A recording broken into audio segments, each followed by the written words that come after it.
د هیواد په زیربنایي برخه کې د برېښنا پروژې هغه مهم بنسټونه دي چې د خلکو د ژوند، صنعت او اقتصاد د ودې شالید جوړوي. د 220 کیلو ولټ نوي لیږد مزي هم د همدې ستر هدف لپاره د عملي کېدو پړاو ته رسېدلی دي.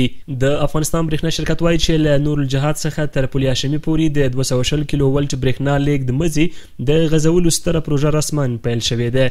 د شرکت مسؤلین زیاتوي چې تخنیکي ټیمونو د لومړنۍ او تفصیلي سروې ترسره کولو او د پایو د ځایونو تر تثبیت وروسته د لاین وروستی مسیر په بریالیتوب سره ټاکلی دی.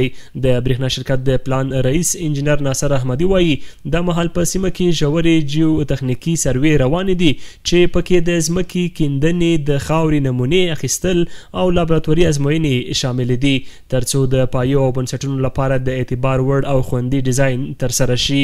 در افغانستان برېښنا شرکت کار لاین انتقال نورالجهات الی پل هاشمی را آغاز کرده که عملا کار سروی ابتدایی، سروی تفصیلی و تعیین جای پایه ها در ساحه تکمیل شده.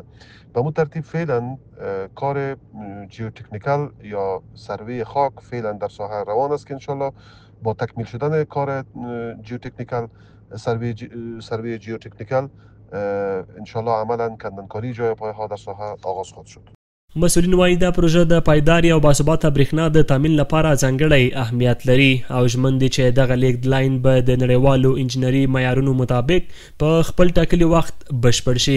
د 220 کیلو ولټ دا لیږد لاین نه یوازې کابل ښار او شاوخوا سیمې له باثباته برېښنا برخمنوي بلکې د هیواد په سطحه د انرژۍ د مدیریت او اقتصادي ودې لپاره یو ستر ګام بلل کیږي.